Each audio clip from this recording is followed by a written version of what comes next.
Welcome to infinity law house YouTube channel. আমি বিপ্লব কুমার শীল আপনাদের সাথে আছি আজকের বুক রিডিং কন্টেন্টে। আমাদের আজকের বুক রিডিং কন্টেন্টের বিষয় সিভিল মামলার বেসিক পদ্ধতি, কেস রেফারেন্স সহ। বইটির লেখক বিধান বিশ্বাস, অ্যাডভোকেট, হাইকোর্ট বিভাগ, বাংলাদেশ সুপ্রিম কোর্ট।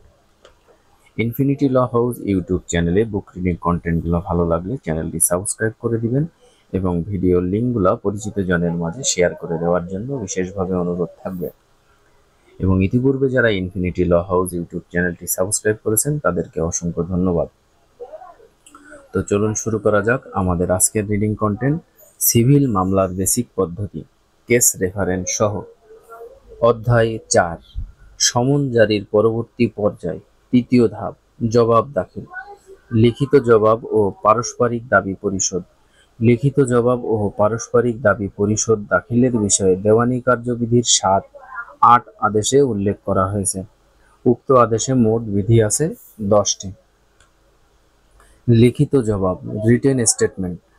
8 আদেশের 1 বিধি অনুযায়ী লিখিত জবাব এই বিষয়ে উল্লেখ রয়েছে।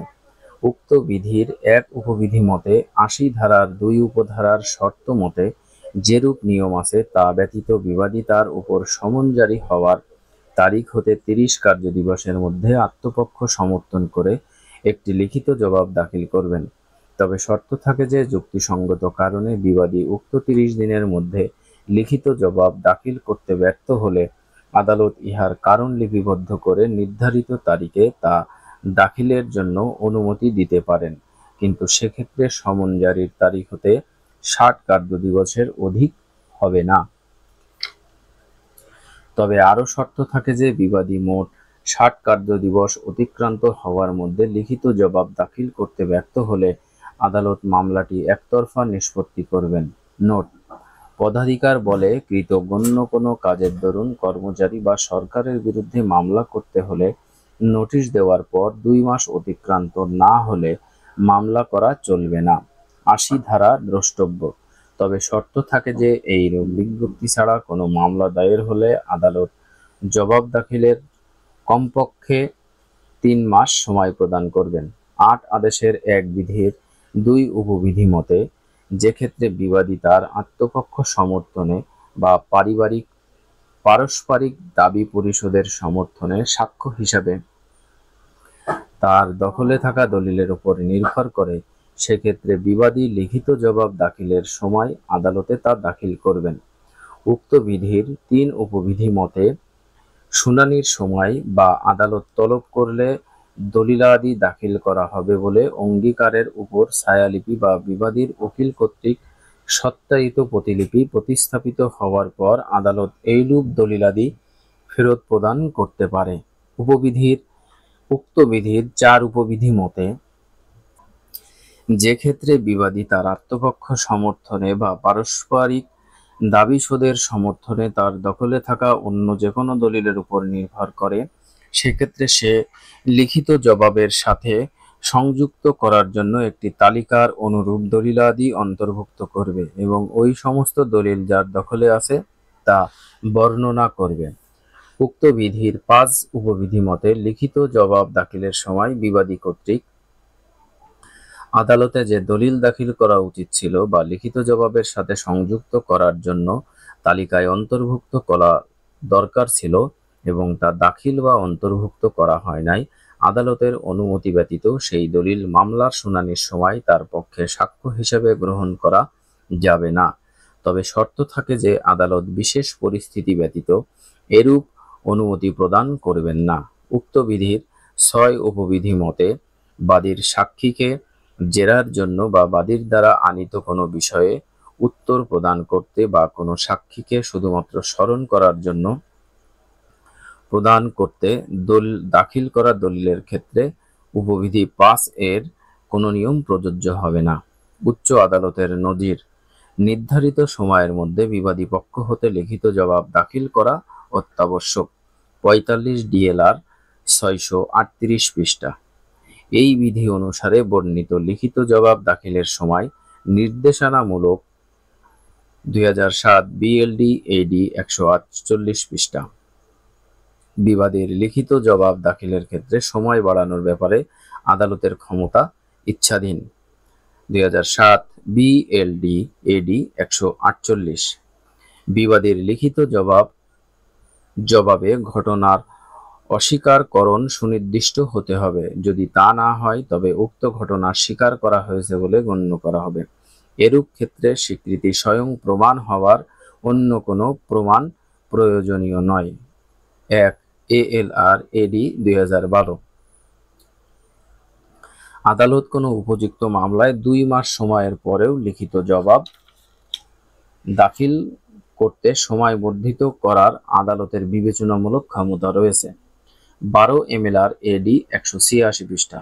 লিখিত জবাবে বিবাদীর মামলার কোনো ভিত্তি না থাকলে তাকে সাক্ষ্য দেওয়ার অনুমতি দেওয়া হবে না।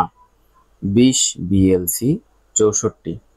লিখিত জবাবে অস্বীকৃতি সুনির্দিষ্ট হতে হবে।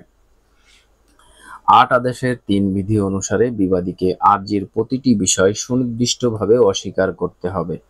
বিবাদী বাদীর দাবিসমূহ সুনির্দিষ্টভাবে অস্বীকার না করলে তা স্বীকার করেছে বলে বিবেচিত হবে।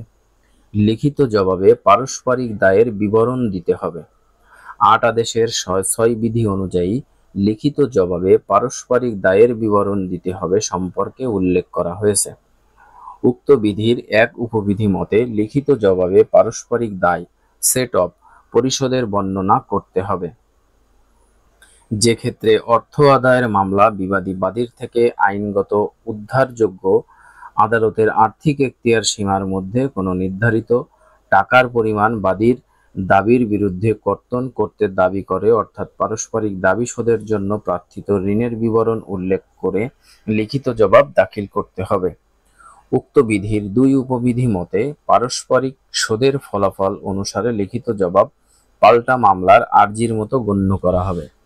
উক্ত বিধির 3 উপবিধি মতে বিবাদী লিখিত জবাব সম্পর্কিত নিয়মসমূহ পারস্পরিক দায় শোধের দাবির উত্তরে লিখিত জবাবে প্রযোজ্য হবে। উচ্চ আদালতের নজির: পারস্পরিক দাবি অবশ্যই প্রথম শুনানির সময় করতে হবে। তাছাড়া আদালতের অনুমতি ব্যতীত পরবর্তীতে করা যাবে না। 30 DLR 179 পৃষ্ঠা।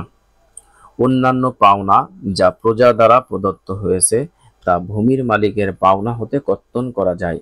30 DLR 179। পারস্পরিক দাবি উত্থাপনের জন্য টাকার পরিমাণ অবশ্যই সুনির্দিষ্ট হতে হবে। 48 DLR 57। পারস্পরিক দাবি অধিকার হিসেবে উত্থাপন করা যায় না। আদালত বিবেচনা করে তা মঞ্জুর বা নামঞ্জুর করতে পারেন। 27 DLR AD 170।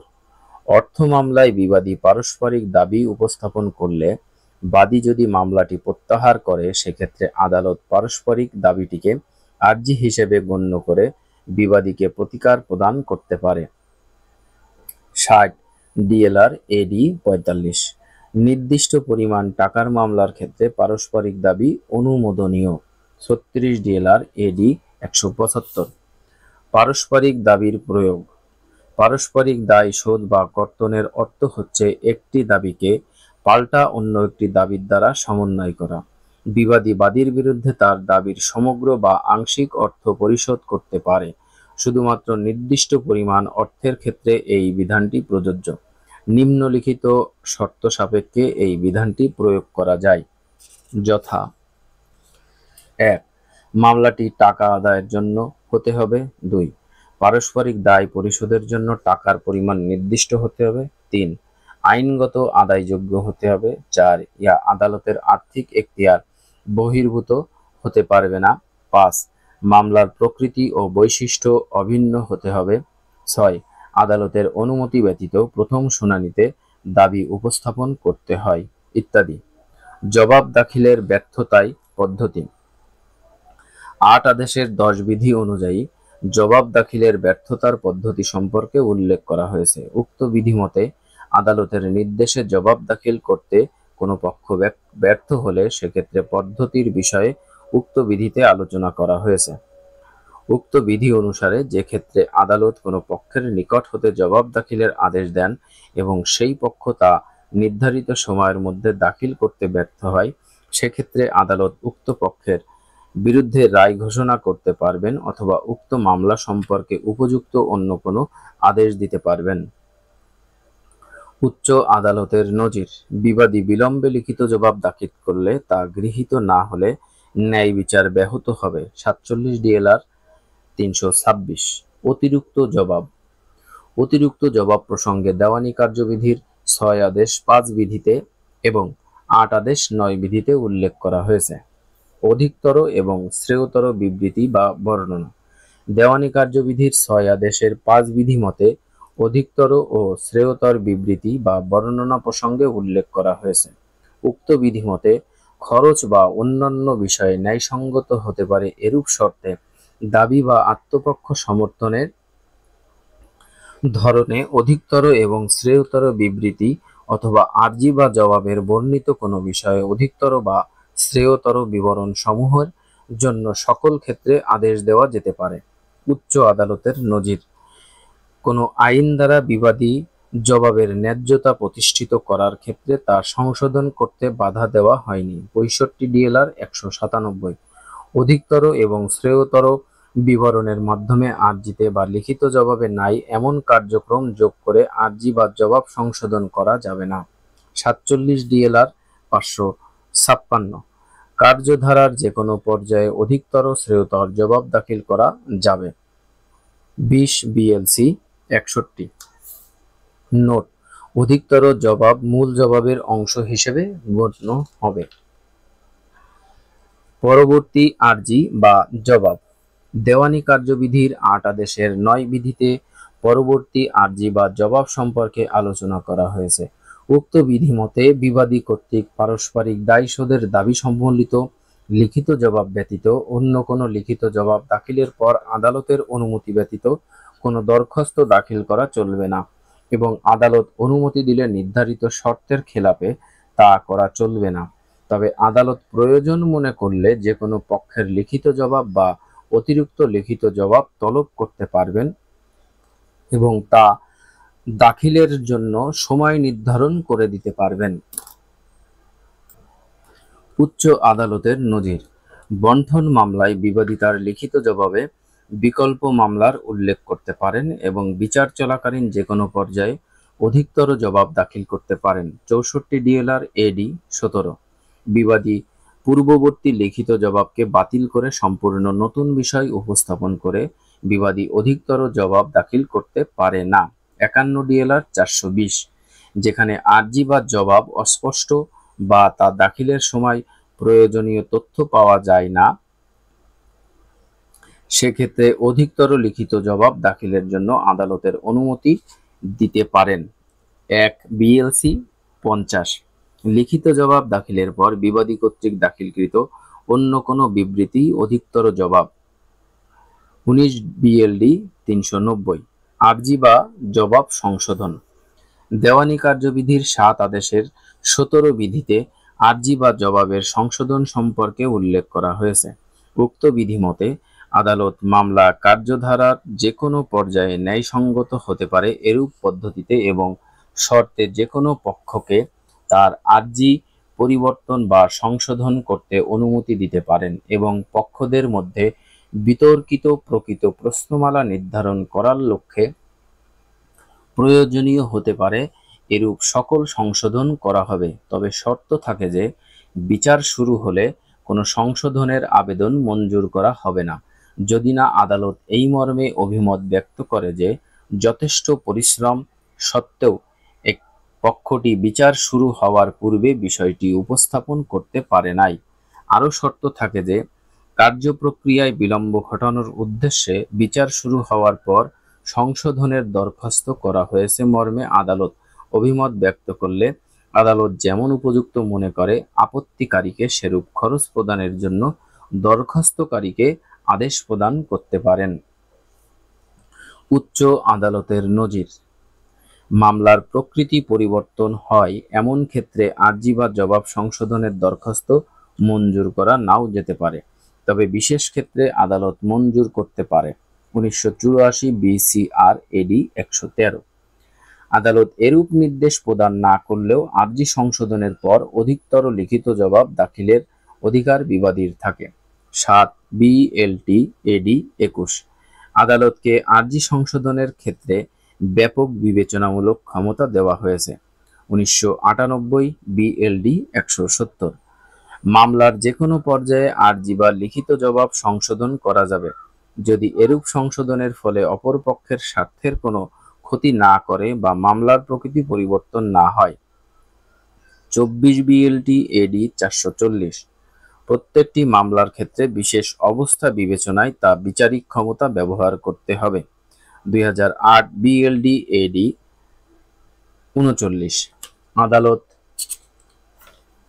বিবেচনা করবেন যে প্রস্তাবিত সংশোধনী পক্ষগণের মধ্যে মূল বিতর্ক সম্পর্কে সিদ্ধান্ত নিতে প্রয়োজনীয় হবে কিনা। 17 BLC AD 135। এই বিধির বিধান অনুযায়ী বিচারকের বিচারিক বিবেচনা প্রয়োগ করতে হবে। 30 DLR AD 93। খেয়াল খুশিমতো সংশোধনী মঞ্জুর করা হলে তা অবৈধ এখতিয়ার প্রয়োগের মতো গণ্য হবে। 13 DLR 871। আর্জি বা জবাব কর্তন। দেওয়ানি কার্যবিধির 7 আদেশের 16 বিধি অনুযায়ী আর্জি বা জবাব কর্তন সম্পর্কে উল্লেখ করা হয়েছে। উক্ত বিধি মতে মামলার যে কোনো পর্যায়ে কোনো আর্জি বা লিখিত জবাবে উল্লেখিত কোনো বিষয় অপ্রয়োজনীয় বা কুৎসাজনক হলে বা তাতে মামলার ন্যায় বিচার ব্যাহত বা বিলম্বিত হওয়ার সম্ভাবনা থাকলে আদালত তা কেটে দেওয়া, স্ট্রাইক আউট বা সংশোধন অ্যামেন্ডমেন্ট এর আদেশ দিতে পারেন। ইনফিনিটি ল হাউস ইউটিউব চ্যানেলে বুক রিডিং কন্টেন্ট ভালো লাগলে অবশ্যই চ্যানেলটি সাবস্ক্রাইব করে দিবেন এবং ভিডিও লিঙ্কগুলো পরিচিত জনের মাঝে শেয়ার করে দেওয়ার জন্য বিশেষভাবে অনুরোধ থাকবে। ধন্যবাদ।